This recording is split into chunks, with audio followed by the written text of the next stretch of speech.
So Crossland has just sold, not massive profit for a what, £8.5 grand car, but it's a profit. Hopefully it doesn't need too much. I've priced in getting a bit of paint done on it. I'm dropping it down to Malcolm in a second, who's going to do me a quick job. Nice big favour doing, getting on it straight away for me. A little dent in the bonnet there and a little dent in the door.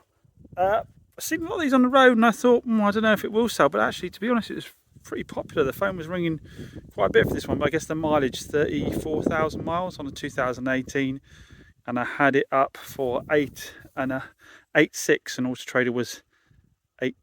No, I had it up for 8.5 and Auto Trader was 8.7, so I was a bit cheaper than Auto Trader again on the car, which that 200 quid would have paid for a lot of that paint, wouldn't it? But there we go. I am back off holiday. I need to get some stuff shifting. Hopefully this won't be too much hassle for me. It's got to get an MOT, but I can't see it needing a lot for that. Can it? What's the tyres like? Oh, loads of tread on that. Loads of tread on that. Yeah, hopefully not too much for the MOT. I did have two people on at the same time. One guy was trying to sort out finance, and he also wanted to sell his car privately at the same time. And I said it'll probably be gone by the time you sorted all that out, and it did. So we just did a nice simple cash deal on this in the end. Now, the good thing to say is that all is well with Chop's Garage, because I have a Hyundai i10 back in again. Haven't had an i10 for a little while. Always like to have one in stock, don't I? Many thanks to our subscriber who put me onto this car. I was going to say his name then, but I can't remember if I asked if it was okay or not, so I won't. So yeah, our subscriber got hold of me to say this car was up to grabs. It's a little 63 plate one with the 1.2 petrol. It's got, what, less than 50,000 miles on it, I think it has, if I remember correctly. It'll be like a, was it 4295, 4395 sort of price range, so nice price range, nice colour combo, but I do have some bits to do on it. Paintwork's okay, just that all the alloys are bad, so all the alloys need to be stripped back and painted, and that will be quite a bit of work. Unless I can feather these edges out a bit, I need to see how flaky the rest of it is, and then I'll need to fill a primer and paint them. The rest of it, I drove it home and back, drives lovely, no problem at all. It was cleaner than this, but Brooke and I were sat in it, so we made it dirtier. But yeah, inside's all going to come up nicely. It was brought down really nice and cleanly, I must say. I will point that out. I've made it dirty from driving around. Yeah, drive absolutely fine. Got some, oh no, that said needs some suspension. Got some knocking on suspension, but nothing that isn't sort of standard prep work. Again, margins are quite slim on cars like this now. You can't steal them away from anybody. And MOT wise, if it starts getting up over 500 quid, margins are going to start getting tighter, so hopefully it doesn't need too much at that one. I have bought a car off someone to help them out as well. Adrian's son needed to sell his BMW in order to get the new car he was getting, so I took that off him. It is a bit grubby and looking a bit sad for itself. A BMW 1 Series, it's a 116i. Mileage isn't bad, I think it's about 70,000 miles on a 2013. The only trouble with it is, when I started it, I didn't start it from cold when he came and saw me the first time, and now I've started from cold. I can't decide if the timing chain is noisy or it's got some kind of coil pack issue or something. The idle's a bit erratic. The retail on it is 6.4, I think, on this one. And I gave him 3 for it, to be honest. I think I just want 3 out of it. Again, I haven't got time to be fiddling around with it. He uses it every day, he drives it every day, so it drives okay. And to be honest, the engine did quieten down after a little bit, but I guess whoever's got it should probably factor in possibly having to do a timing chain. Or like I say, the idle was, the only thing different to the timing chain is normally that's just a rattling noise. This one, the idle was a bit up and down, like had bad coil pack or something on it. But I don't really think I want to get involved. I might do. If it ends up sitting around, I'll get it down and get it done, because there's enough margin to do it. But to be honest, I'll probably just let someone have it for what it owes me, 3 grand. Give someone about 3.5k between that and retail, and I think I had a timing chain done for about 800 quid on one, didn't I? So plenty enough margin to be done in it. I think it will actually clean up all right. Looking around it, I don't think there's any actual paintwork damage. It just hasn't had a good wash in a long time. Oh, it also needs a clock spring, because he cheaped out and didn't want to have the clock spring fitted, so they just fitted a horn for him, a separate horn switch. So it needs a clock spring. Yeah, actually the bodywork's all right, actually. I think it'll clean up all right. Alloys aren't all curbed up either. But it's just one of those things again where I kind of got a bit caught up doing a favour for a friend. I don't think I should really have got involved, to be honest. But Adrian's already looked after me, or someone's beeping someone. Adrian's always looked after me, so at the end of the day I'm sure it will come in roundabouts, the favours he does me anyway. So yeah, we've got some stock moving about, still got loads to get ready. What I've got back, I've got my C-Max. Got my 62 plate C-Max, only got, what's it, 50,000 miles? I think this is the one I had the wet belt done on it. So I've got the bill from Moores for the wet belt. Is the car open? Yes it is. Super clean inside, there's a little bit of paint for me to do on it, but total bill for renewing the timing belt, water pump, remove the sump and clean out the strainer, and then you've got the cam belt kit, antifreeze. I don't supply any parts, all the seals, all the gaskets, the oil, the filters, the bolts, the washers, and I think it went through its MOT without any issues. I think total bill was £985 with 157 of it being VAT. So madness really, because I think the retail on this car is about £4 grand. So I've put £1 into a £4 car for retail. So whoever gets it is laughing, because with that fresh wet belt in it, should go on to do another 100,000 miles. I'd have thought, no problem at all. Bearing in mind how clean the other one was at 50,000 miles. And I think the new belts are upgraded. I think they're improved, aren't they? Yeah, super clean car. Other than that, I quite like the colour. Like I said, there's a few bits and bobs of paint to do on it. But overall, I think it'll come up quite nicely.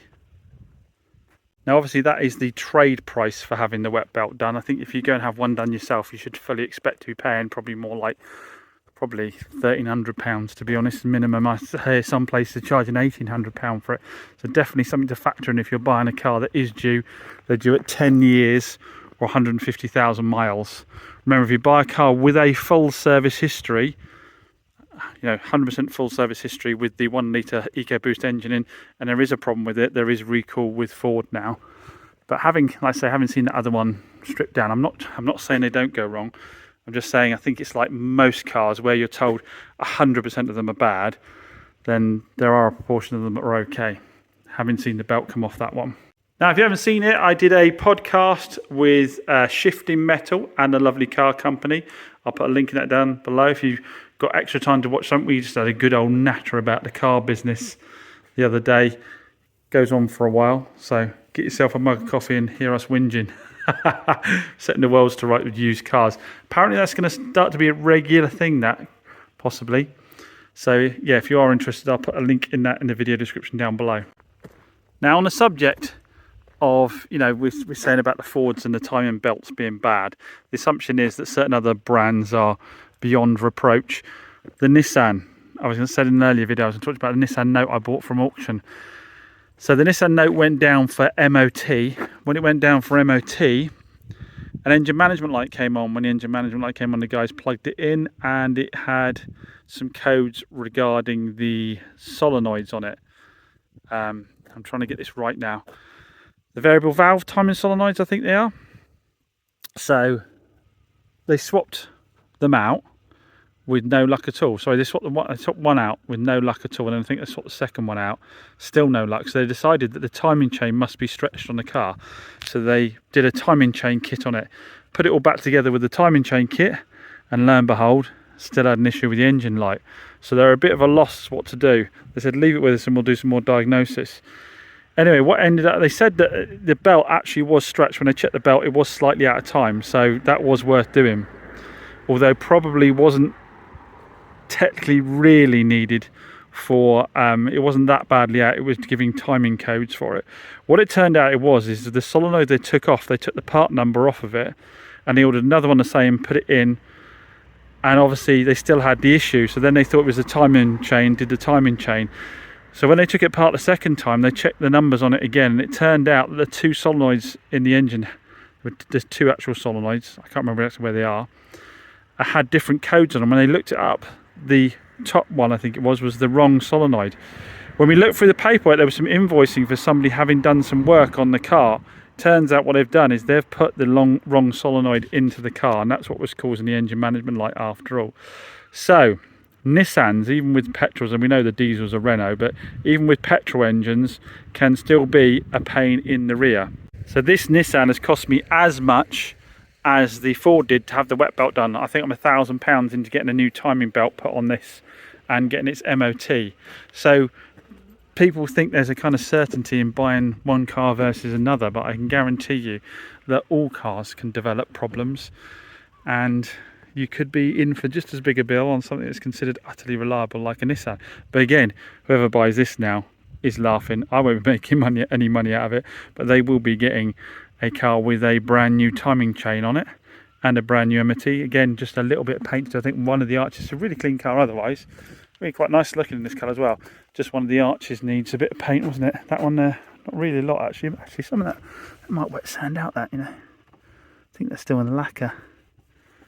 Might not need paint, might be best not to paint that so we don't get a colour mismatch. I'll see if I can wet sand it down a bit and tidy it up.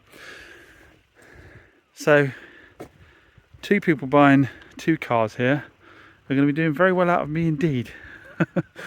But that's the game we're in, guys. That's the game we're in. I mean, to be honest, like I say, that you could have just sent that out as it was, and because it's a cheap car, not done the cam belt, or you could have asked for a major contribution from a customer for the cam belt to be done. So I could have put it up for sale, and then when someone came to buy it, say, well, the cam belt is due, but you need to contribute towards it. I was talking to Theo at Bowen Cars, and he does that on the EcoBoosts because it's just too big a bill to completely swallow yourself. And any car a customer's going to buy, normally they'd have to put a cam belt in it at some point, which is about £500 or so. So he makes them contribute towards it, which is probably what I should have done on that occasion. But it's been a good learning exercise having that one done. With the Nissan, there's no opportunity to get the money back off someone for the timing chain on that, is there? And I can't up the price, because if I up the price against other ones, then people just won't come out to see it because the price will say high. So you just have to eat it, and that's why you don't discount them when they come along to buy it. At the end of the day, are you really going to try and knock me down a couple £100 on that car versus another Note that's not had a timing belt? And same thing with the timing chain, and same thing with the C-Max. Is it worth knocking me down against another C-Max that's not had its belt when you're effectively saving £1,000 or more buying my one? So, time for a new raffle. Many thanks to everybody that's got involved with the last few. They have been quite quirky, quite high-end, quite expensive to run cars. So I thought this time around, well, let's do something newer that could be a fantastic first-time car. You can maybe gift it to somebody as a first-time car, or have it as a family runabout. It's the kind of thing you probably hang on to because the running costs are nice and low. This is a 1 litre Seat Ibiza on a 2015. It is in lovely condition. This is actually a metallic orange. It looks flat orange when you look at it, but it's actually a metallic orange. It has a new MOT and is freshly serviced, so it is all set to go for the new owner. And we're going to keep the tickets nice and affordable as always, just £2 per ticket. But we do need to decide which charity is going to benefit. So a bit of feedback on the last couple of raffles we had. I'll put some images up on screen. Firstly, we did the Mini, and we gave the money to K9 Focus. They were blown away. I think we did like £3,500 to K9 Focus, the charity for rescue dogs. My goodness, guys, they were so grateful. The lady that runs it, Lynn, was in tears, because basically they run these weekends where they do dog shows and they hire places out and put on bouncy castles and do loads of stuff, and they're lucky to raise £1,500 out of all that work. So to just give them 3.5 like that, they were blown away.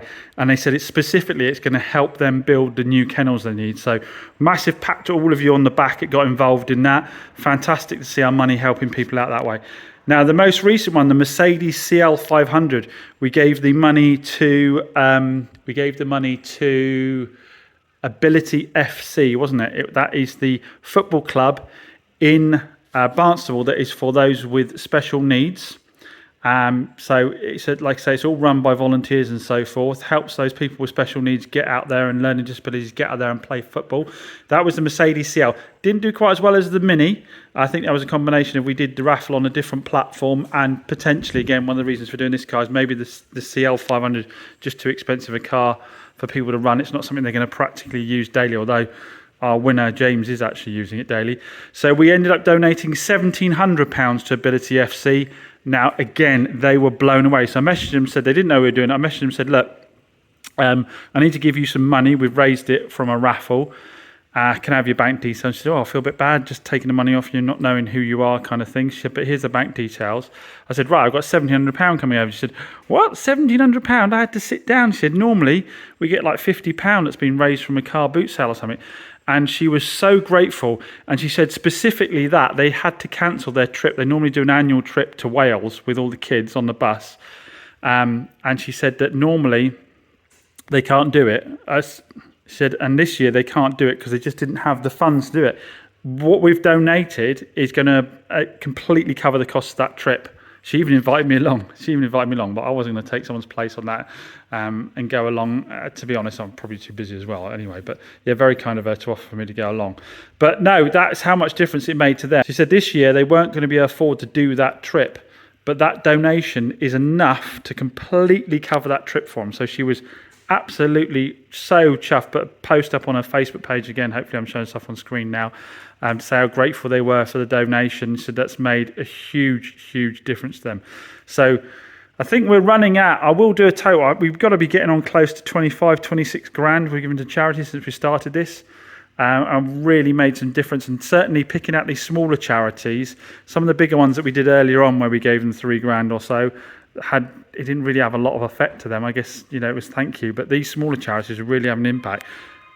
So get your suggestions down below of ideally local Devon area, Devon Cornwall area, small charities that you think would be just as impacted as these. I mean, to be honest, the most grateful people so far have most definitely been Ability FC. It'd be kind of nice to do it again for them. They're blown away that much with 1,700. Perhaps we could do the same again and make a real difference. I mean, comment down below. I'm led by you guys as to what you would like to do. So put your suggestions below.